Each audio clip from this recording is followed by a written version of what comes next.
Okay, so I'm talking with Scott. Hi, Scott. Hi, Danielle. So Scott, can you tell me, just kind of to start out with an interesting question. If you were to write an autobiography about your life so far, what would you title it? Uh, well, so I honestly would probably just call it my name. And I know it sounds really boring, but so one of my favorite biographies is John G. Patton, and it's an Okay. autobiography, and he just wrote his name. And I really like that idea of just a biography just being somebody's name, Mm-hmm. as if it's just they're just a person. It's not like focused on their legacy or legend. It's just they're just a person and this is their life. And so I Yeah. think that's what I would want from my own biography. It's just this is just a human life. So probably Like just my name. like your full name or just your first name? How about Scott P. Richardson? I think I could roll with that. What do you think you'd focus on? Like, would you talk about all the years you've lived so far, or is there a specific time in your life you'd want to talk about? I would focus on all of it, I think. I think I would definitely focus more in the last like 4 or 5 years for sure. I think there's been more life that's happened in the last 4 and 5 years than um, growing up as a child, or at least years of my life, which I find really interesting. So I would probably focus more on that, but no, I would include the whole story. I think every part of life should be documented in some way. So I'd probably just do the whole thing. When you say that the last 5 years have been the most, I guess, eventful for you, in what way? Like personal growth, or are there things that have happened in your life that you found really like important? I think my own personal dreams and desires have changed so much in the last 4 or 5 years. Like, I Okay. think if you asked me, say, when I was 18, like what I wanted to do, Hmm. I would either have no idea or I would say, I don't know, maybe sports of some kind. And now I'm 24 and I want to do music full time, that I want to just make film scores and songs and things like that. And I just find that really interesting, that like transformation of desires. How did Um, that change? Because I thought you wanted to do music for a long time. it really wasn't like I played guitar in high school. It was just like a hobby. Like I would come home from basketball practice and just like play for 30 minutes because I enjoyed it and it was relaxing. And it wasn't really until college when I started playing with other people, that's also when I started writing songs, that I was like, this has like a profound impact on people. Music has just an emotional connection that you can't describe with words, uh, and it's universal. And it's like, that's really cool. And I'm not a professional, I'm not like the best musician in the world or anything, but even that those small humble offerings of music can move people. And so I think I latched onto that and was like, that's really cool, I want to keep doing that. So I What's definitely was not a whole childhood dream for sure. what is there one particular moment that you remember that stood out to you that made it clear that music was meaningful and that's something you wanted to do longer? Actually, yeah. So in sophomore year of college, I had never played music in front of people before, and I was terrified to do that. And one day I was just like, you know what? I'm gonna do it. So I went to an open mic at my college campus and I played an original song, so like double scary. Um, and after that, like a few of my friends were there and they were encouraging me afterwards. And I realized it's not that bad. Like it was terrifying, but I could see that people enjoyed it. I can see that the message of the song in particular, like people appreciated it. It was Quiet Moments because I shared that song. Um, And so that was definitely the first time where I had shared my music with people, and I was like, okay, this is worth it. It's scary, but it is worth it. So that's probably the genesis of it. Hmm. So then what do you think makes life worth living to you? To me, it is the worship of Jesus Christ. Um, yeah, I believe that I'm a created being. I believe that God created me, and just like He created everything else, I think God created me to worship Him. Um, and I think I experience the fullest joy and the fullest delight when I am worshiping my Lord. Uh, so I think that is it's both what gives life meaning, but also one of the things that makes life so beautiful. Um, And when you say worship, is it with music that you feel most that way, or just in general? for me personally, probably. There's been so many musical worshipful moments which have been very impactful to me. But that's not exclusive. I think that's more just my story. But worship is not delegated to just music. It can be done with so many different things. Um, Is there a favorite worship song you have? gosh. Oh boy. Um, I'm a huge fan of hymns. Mhm. Uh, I I never really like gravitated towards, I guess, contemporary modern worship songs. But I really I was drawn to hymns and like a few. I mean, I can't pick one. Maybe I'll give you a few of them. Um, Recently, "Abide with Me" has been Mhm. a, just such an amazing hymn. Because again, it's like what I was talking about earlier. It's just it was the message of that hymn is that uh, if God abides with me, then I have all that I need. And the hymn writer wrote that song right before he died when he was diagnosed with like a terminal disease. And that song's just been a comfort to me of knowing in difficult circumstance, all I need is for God to abide with me. His presence is all I need. Um, and so there's that future hope of eternally being in his presence, but then there's also the day-to-day hope of realizing that he's with me even now, even though if I can't get to see him face to face yet. Uh, so I mean, there's many others. Great is thy faithfulness is another huge one. Be thou my vision. I can keep going. I should probably stop, but I could just like name all the old hymns that are my favorites. Yeah. Is there, do you think in your childhood in particular, did you enjoy listening to music or did you enjoy hymns when you were younger? Again, I really didn't. Like growing up, I so I refused to join choir, even though all my siblings did choir.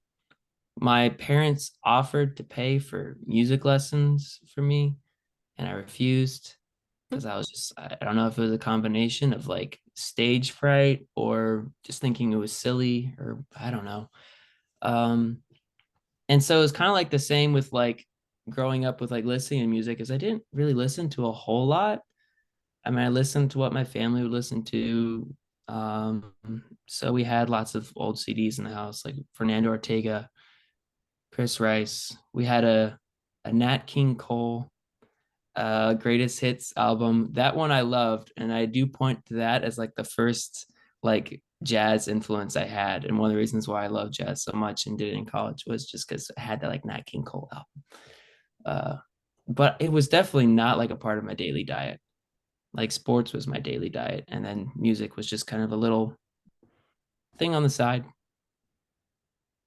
So then what did your childhood consist of? What do you remember the most about it? Basketball is what I remember from my childhood. uh I started playing when I was 7. and I played every year until I graduated high school. And it was like the only sport I played. And so it's what I loved. I would practice every day. Um, but like that was kind of like, I guess, my passion growing up, but it's definitely not like all that my childhood consisted of. Like me and my brothers and my sister would play in the woods all the time. We had a trampoline, which I've gotten stitches 4 times from that 3 or 4 times from that trampoline alone. Uh, it was the source of so many fights and sweet bonding moments at the same time. Um, so yeah, it was sports, it was playing with my siblings, being involved in my church. I really think I had a really balanced childhood. It was very restful. I was loved very well by my parents and my siblings, and it was very balanced. So I just find it interesting that it kind of just like prepared me for myself as an adult now that I'm pursuing things which I wasn't even exposed to as a kid. Like I'm doing music now. I didn't even like really think about that as a kid, but yeah. What was something that was hard as a kid? Do you remember anything particularly challenging or like a growing period when you were young that was particularly hard? I think for me, it was just being shy, being a quiet person. And, it's one of those things like often when you're shy, at least maybe I should just speak for my own story. But as a shy person, I was kind of like content to just have my handful of friends. I think that's pretty typical among quieter kids. Uh, but it's still a challenge because like you want to be more social and more of a social butterfly. Uh, but you kind of realize that's just how God's made you. And I think I'm far more extroverted now. Um, but again, there's not a whole lot that I point to my childhood where I'm like, man, that was a really difficult thing that I hadn't worked through. Um, but definitely being shy, I think, growing up. Do you do you think you're still shy now? No, I don't think so. I think I definitely still have uh like some fear of talking to new people. Uh but that's definitely like I think one of the areas where I've grown the most in is just not actually being as afraid of that anymore. Hmm. Because I've realized what can you lose? There's really like you could usually 99% of the time, the worst thing that could happen is like an embarrassing moment. Yeah. And as long as you don't fear an embarrassing moment, like suddenly that fear has lost its power over you. Is Uh, there something you find that you're fearful now of? Some fear that you're um seeking to face more, or you want to be able to face better? so you're saying like a fear, Yeah. just a fear that I have now? Yeah. So I guess like an insecurity, or if there's something that you find particularly triggering that's induces a lot of anxiety or fear for you. Yeah, I think in my current stage of life where I'm doing so much creating Hmm. and spending so many hours devoting myself to making a like 1 minute video or a 3 minute song. And I guess a fear sometimes I have is just like, is it really worth that? Is it worth devoting that much time and effort to a piece of art when Hmm. you could be devoting that to people, to a person, to a relationship? Because you don't want to miss out on that part of life. Um, and so it's a discipline to maintain that balance. I think any artist really struggles with that balance. Um, but that's definitely like a fear I sometimes have is this worth it? Is this thing I'm putting all this effort into worth it? Or am I missing out um, on investing in people or serving in some capacity? Uh, but it's just a balance that you have to find. Um, Do it's you definitely find like creating content discouraging? Trying to build for people to listen to it, trying to advertise for it, put your best into it. Like how is that process for you of creating content and then wanting it to be seen or watched? And just that constant, I mean, it's kind of like just a constant struggle process of trying to grow that viewership and so forth. yeah. I So it's interesting. The things that I get discouraged over aren't so much like the reception or like how many people hear it or Hmm. things like that. Like the things I get more discouraged about is uh it not being, everything I want it to be. Like Okay. a project usually doesn't, it's never perfect. It's never exactly the way you envision it. It's just kind of like at some point you say good enough and you share it with the world. And so like that's kind of, it can be kind of discouraging to like have something not be what you envisioned in your head. But yeah, I think early on, like the very first couple songs I put out, or like the very first few things I did with my friend Josh Ryan with video, I was just like, man, only like 100 people saw this. That's like kind of discouraging. Or like even worse like that, like even only like my family saw this. This is embarrassing. But like now I'm just like, that's not the reason why I do this anyway. Like I do this because I love it and because it's fun, and I feel like it's using the way God's made me. Um, Hmm. and so yeah, now I don't really get discouraged by that kind of thing. Um, like when a song I release like doesn't get many people listening to it, like it's I don't really care. Like honestly, I kind of just do it for because it's fun and because usually at least one person is touched by it. Yeah. And I think that really is the goal, is to do it for the one person. And with every project, there's always been that at least one person. And that's totally enough for me. And if that one person is God, like that's fine. Because I'm sure he delights in seeing his creation make things for his glory. So yeah, as far as like, I don't really get discouraged like I think I used to about that. The biggest discouragement is just like, oh, this isn't as good as I want it to be. What it what to you means something is good? Like do you have a Usually that means like it's the way I pictured it in my head or the way it sounded in my head. Like I'll sing a part and record it over and over, and it just never quite gets the way I hear it in my head. And then I'll just say, you know what, you're wasting time. Forget it. Move on to the next thing. So that's kind of like what I mean. It's just like not it's not the realization of it isn't quite what I imagined. what do you think, like what would you, I guess, how would you encourage young musicians who are um starting out, posting songs or are writing songs or wanting to be able to do it for a living similar to you or even just because they really enjoy it? Like what do you think is an important thing to kind of hold on to or remember while you're doing that process?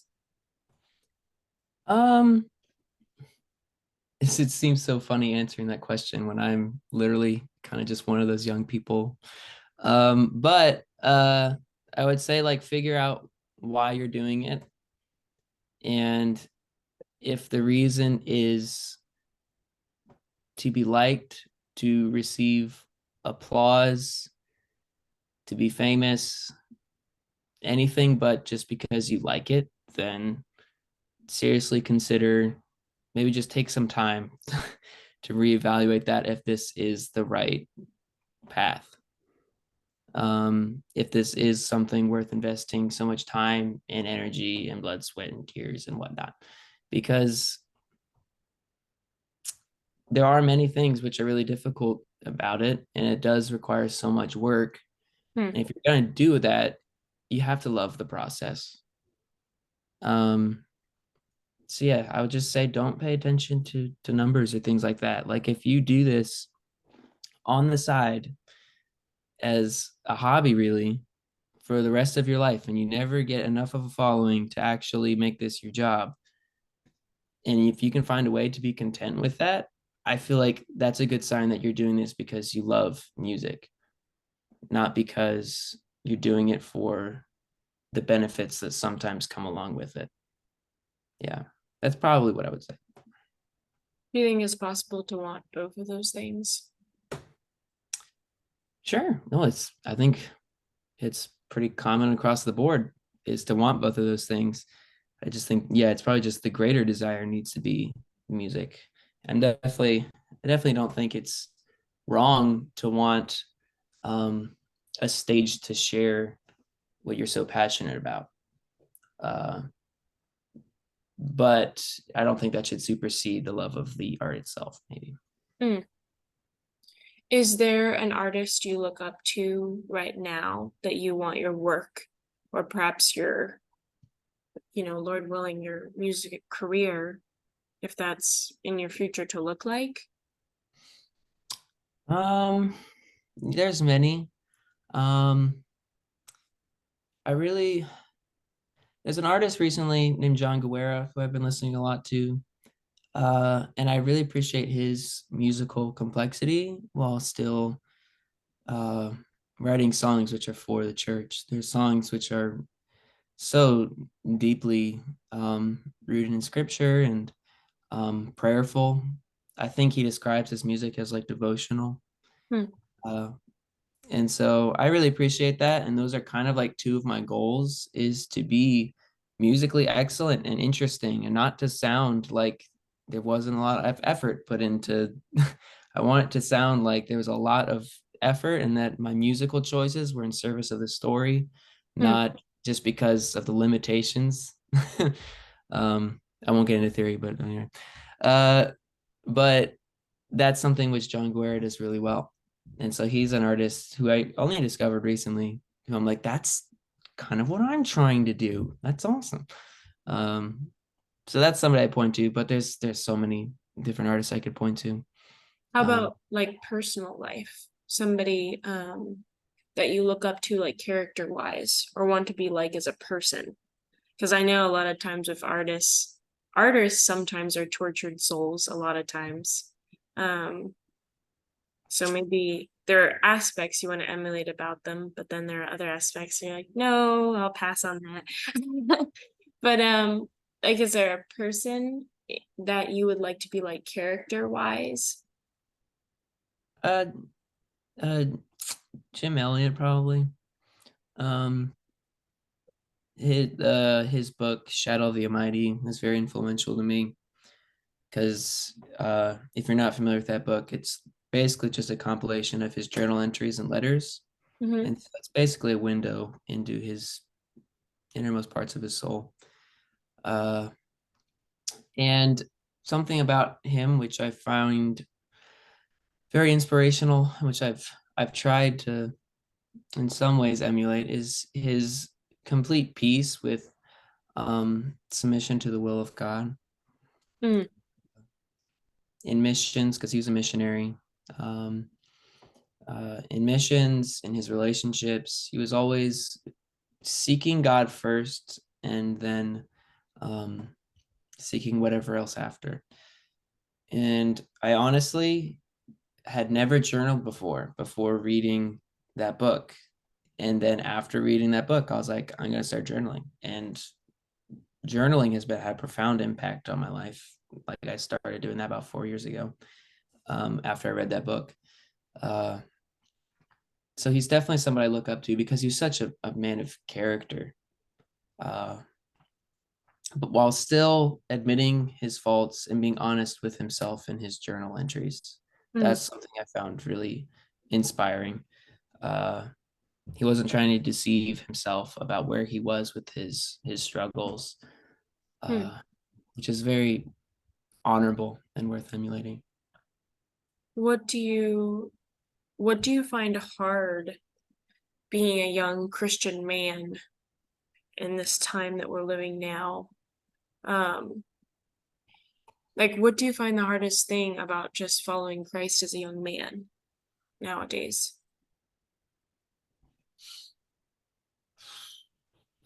Uh, I find the distraction of our modern world difficult. Um, Like, what does that mean? like in our modern American world and with the internet, there's just so many opportunities to do anything you want, uh, and to pursue whatever path you want. And that's kind of our culture's message as well, is like to find it is what makes you happy and go for it. And that can be distracting sometimes when you're trying to hear and obey the will of God. Because we have his word, which tells us what his will is. But then we also have movies and the internet and advertisements everywhere, just distracting us, from just the mission of God, to make disciples in the world, to share the gospel.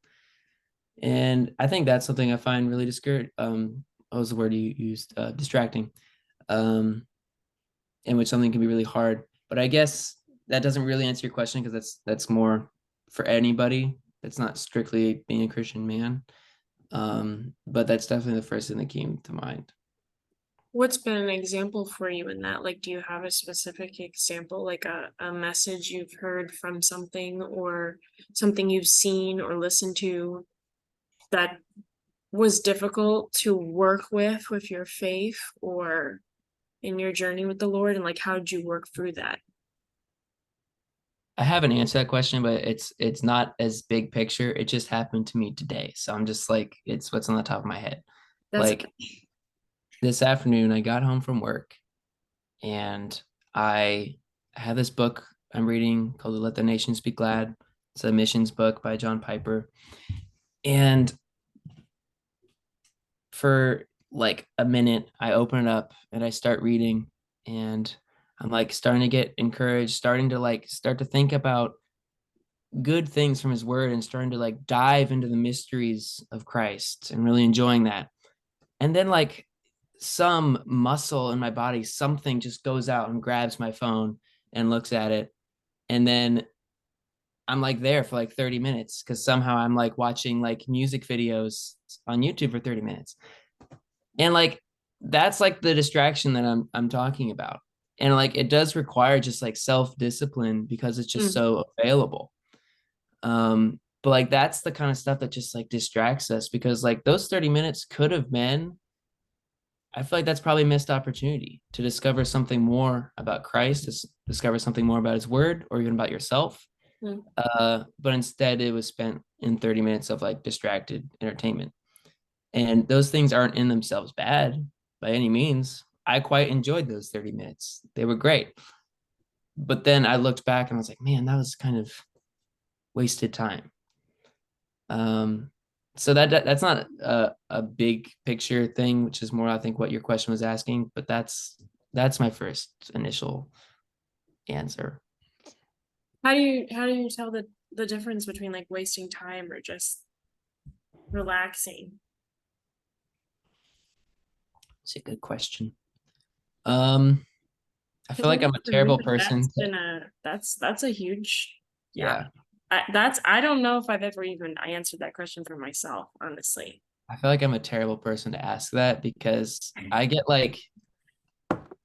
guilty from like resting, which is not how I always was. As a kid, I was No. not that way. But like now I get like guilt when I'm not doing something at all times. Um, so yeah, it's really difficult to answer your question. Um, because yeah, again, there's nothing wrong with spending 30 minutes watching, all everything I watch was like beautiful music videos of just like artists I like. So it's like that's good entertainment. Um, so I really don't know how to answer that question. I Yeah. just because I'm definitely someone who like uh struggles to like not do something. Hmm. because there's a whole list of projects I want to do or things I want to do. Uh, and when I'm not doing that, I'm like, okay, you could be working on these things. You could be creating something beautiful right now, but instead you're consuming. But there's nothing wrong with consuming. Hmm. Um, so my answer is I don't know. What is there something that you know you're resting when you do it, like actually resting? uh, the immediate first answer I think is like hiking. Hmm. Um, like when you get to the top of a hike and you look out over the overlook and you spend like an hour just at the top looking, that's rest. Like that's what I think of when I think of rest. Um, but like it's undistracted time. Hmm. I think you can pray. Maybe that's a good way to define it. The difference between like wasting time and resting. Is like wasting time, maybe distracted time where you're physically relaxed, but you're mentally distracted. Hmm. Um, so yeah, I think yeah, nature. That's the time I probably feel most rest, and it's probably just easiest for me to rest because Is I'm it removed. something in nature that speaks to you?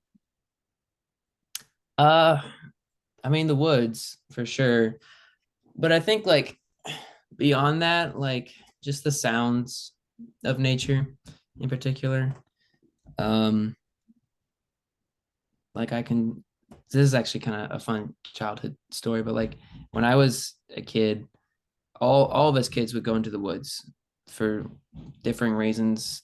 Some of us, like Seth, would like try and like catch rabbits and snares, and John would like I don't know, climb a mountain or something.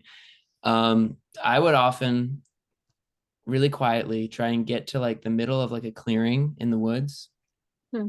and then I would plop down and I would try and just sit there for like sometimes up to like an hour because if I sat there long enough, eventually the animals would like show themselves. They would come out of the crevices and out of the bushes, and then it would just be me just listening and watching uh, all the animals, all of nature. So that's definitely like just the peace and quiet and the sounds of nature is something that I um, resonate with within nature. Um, Did an animal ever get really close to you? yes, so the closest well like little animals got a lot closer, but the closest like bigger animal ever got to me was I was sitting in like a meadow and I had been there for about like 30 minutes. I think I was like 15 or 16. And then like 5 or 6 feet away, a turkey's head just pops out of the bush because it had been there the entire time. It had been waiting me out for 30 minutes and eventually just given up, Wow. popped up, and then walked away. But it was right there. And that was the coolest moment. Do you like, again, this is a little random, but I was gonna ask, like, have you ever hunted? No, I've not. Do you do you think you could kill a rabbit or something? Or do you find that hard to think about? No, I'll kill animals. I've killed little animals with the pellet gun. Gonna edit this part out. Scott, that didn't go at all with your story with this. This turkey pops up. Oh yeah, I'd kill them. That's fine. But it was still a good moment. Okay, look, I would never, I mean, probably not for a sport, but you know, To that's eat how it. humans survived for thousands of years. So if you were really starving, you would have eaten the turkey. Yeah, definitely. It's me or the turkey. So Yeah. Okay. Um, what is something right now that um you find hard about living? I know we were talking about the distractions earlier, but that was specifically just, I think, um, as a believer. mhm. But what do you find just hard in general? And maybe it goes back again. I mean, because being a believer is hard. So, but just something you find hard about life right now, particularly. Yeah. I mean, a hard part is just being away from family and being like on your own, just being detached from um that constant surrounding of people that you love and respect dearly. You kind of have to like seek it out once you move out, once you're on your own. You have to be very intentional about like growing those relationships and then maintaining those relationships with your family. So that's definitely like I would say one of the hardest parts about like my current living situation is like I gotta try really hard to maintain those relationships because they're not just I don't just wake up and my family's there, you know, and I'm unmarried, so I don't just wake up and there's my wife there. So it's like you do have to really seek it out. Um, but like that's where so much of the beauty of life is in those like really deep relationships. Um, that's definitely a challenge. Yeah. What do you think's the deepest human relationship you've had? Good question. Um, I would probably say my brothers. I think so. I'm very close with all my family, and like there's different like areas of my life which I'm close with each one of them. Um, but John and Seth are like probably the two people I'm most close with. Um, and those are the people that I feel like I have the strongest bond with. Um, so I would say probably them. Probably my I mean, I don't even know. I feel like I can't go through all my family members and put them in order of how close they are. But like, I mean, off the top of my head, probably my brothers. What makes that what do you think makes a deep relationship with somebody then? It depends on the relationship and the person. Um, like with my brothers, there's this mutual just respect and fierce brotherly love. Yeah. Um, like all three of us would go to war for one another, but we would also sit and cry with one another if necessary. Not that any of us would like to do that. But I think those are, but that's like a brotherly kind of relationship. Um, so it kind of depends on the relationship. Like with my parents, um, it's I think one of the things that has strengthened that relationship so much is like as I've become an adult, they've gone from not just my parents but to my friends. And that's another layer of adding depth to a relationship is like it can evolve, you Yeah. know. It doesn't have to just stay that um um parental figure. Like it can also you can discover that friendship, that one-on-one friendship at two, not just like mom and dad, but like I have my individual relationship with my mom, individual relationship with my dad. um so yeah, there is absolutely no end to how much you can get to know a person. Like you never make it with somebody where you feel like I've figured out everything I need. Like you either kind of just get lazy with a relationship or you just keep going. Um, so yeah, there's just no end to how close you can get to know somebody. Um, sorry, I forgot the original question. I just started talking about relationships. No, no, no, that was good. That's perfect. I'm just gonna ask you one more. Um, and it can be a song you've written, or it can be a song you've heard that you think encapsulates who you are. Like if somebody was gonna take the heart of or soul of Scott and make it a song or a melody, and obviously it can't be perfect because everyone's very unique, but what do you think you'd choose? Oh my gosh. That's so difficult. And you don't Um, have to overthink it. This isn't gonna be your song for life. This is just one interview in your lifespan. um, I mean, genuinely, I feel like my personal songs are like just a reflection of me, and those are the ones I think which most accurately describe and reflect who I am as a person. Um, Not one if in particular that you if think. I had to pick one in particular, it's probably Quiet Moments. Hmm. Um, Not that that's like my favorite song that I've written, or even a song I think that's like particularly great or anything. But like I do know when I wrote that song, that was like the most rawest like moment of like self-discovery. Hmm. Wow, that sounded very poetic.